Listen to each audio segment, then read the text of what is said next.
grand-mère, que vous avez de grands yeux, c'est pour mieux te voir, mon enfant.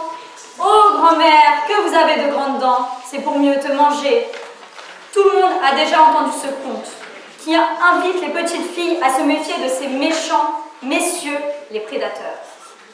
Mais on oublie de se demander si l'homme est un loup pour la femme. Certains commenceront par nous répondre oui, loup, et je vais vous prouver le contraire. Certains commenceront par me dire que je défends l'indéfendable. Pourtant, si nous changeons de regard, le loup n'est pas un homme, mais un simple mammifère carnivore sauvage voisin du chien.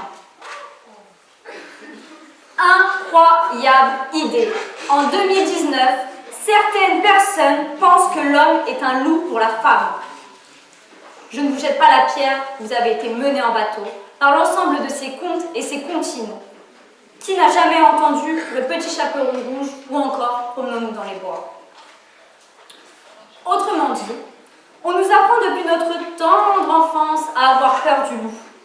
Le loup est un prédateur qui mange des humains.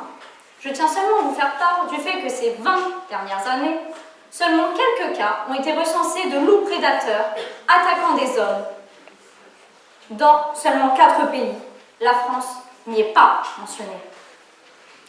Le loup fuit à l'approche de l'homme.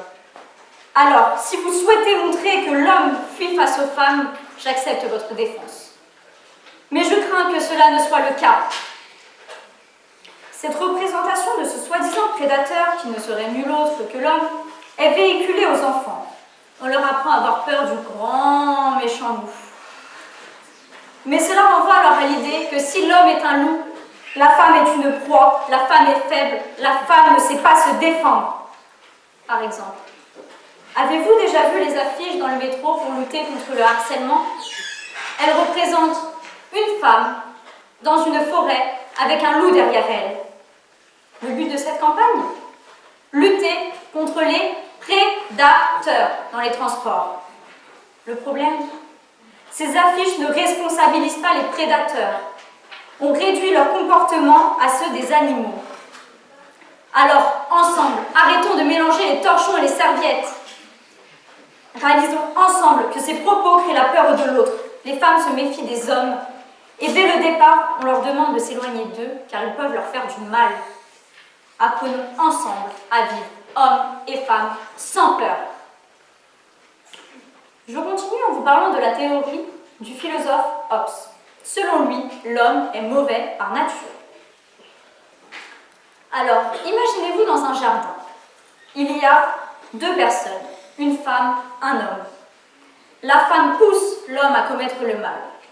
Vous vous dites que cela n'est qu'imaginaire? Alors reprenons cette histoire. Je vais juste rajouter un détail. Les 2 personnages se nomment Adam et Ève. Ève pousse Adam à manger le fruit défendu de l'arbre du bien, de l'arbre de la connaissance du bien et du mal. Dieu les a alors chassés du jardin d'Éden et les a condamnés à vivre sur terre. Voyez-vous où je veux en venir? La construction de l'humanité est basée sur la femme incarnant le mal. La femme a été le loup de l'homme. Nous avons bien vu ce que ce péché a eu comme impact sur les femmes. Vous savez, ces inégalités dans le travail, à l'école et bien d'autres encore. Alors pourquoi, nous, femmes, allons faire subir à autrui ce que nous ne voulons plus subir? L'homme avec un grand H est mauvais par nature, que l'on soit un homme ou une femme. C'est la culture qui fait de nous de bonnes personnes. Ne généralisons pas tous les hommes comme des loups, mais éduquons à l'égalité. Attendez, l'homme est-il un loup pour la femme? Maintenant que j'y réfléchis, je pense que je me suis un peu emballée et j'ai oublié d'étudier les concepts de cette phrase. Le loup n'est pas que le voisin du chien, c'est aussi un poisson. Un loup de mer, ça ne vous dit rien? Si une personne dit « allons à la pêche au loup », elle se met en position de prédatrice. Donc si la femme voit l'homme comme un loup, et plus précisément un poisson, elle se met alors en position de prédatrice de celui-ci. Cette phrase ne tient donc pas toutes ses promesses. Nous pouvons lui faire dire ce que nous souhaitons, mais nous souhaitons d'abord mettre en avant nos représentations stéréotypées dans lesquelles l'homme se comporte mal face aux femmes. Alors l'homme est-il un poisson pour la femme? Je ne crains encore que ce soit cela que vous désiriez défendre. Et je n'ose finir par vous dire que nous tous, ici réunis, nous nous basons sur la représentation de notre société où l'homme a toujours dominé la femme. Déjà, au Moyen-Âge, la femme ne pouvait pas sortir de chez elle. Elle était soumise à l'autorité de l'homme. Aujourd'hui, cela a évolué, mais la femme n'est toujours pas égale à l'homme. C'est une société patriarcale. Mais connaissez-vous ces sociétés matriarcales? Ces sociétés où les femmes ont le pouvoir, comme les Mozos en Chine. Les femmes mettant au monde un enfant vivent sans le mari, sans le père.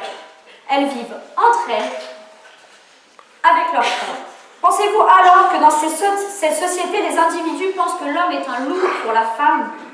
Je ne pense pas. La femme est la dominatrice, l'homme n'a que pour seul rôle la reproduction.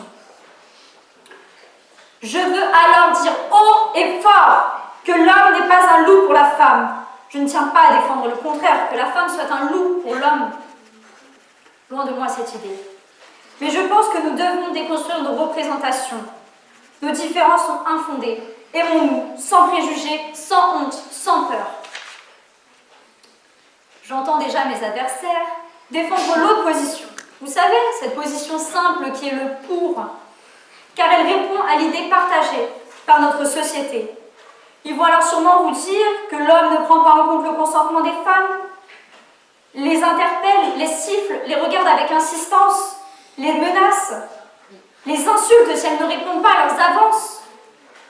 Mais s'il vous plaît, ne faisons pas une généralité d'une partie des hommes qui ne savent pas se comporter face aux femmes.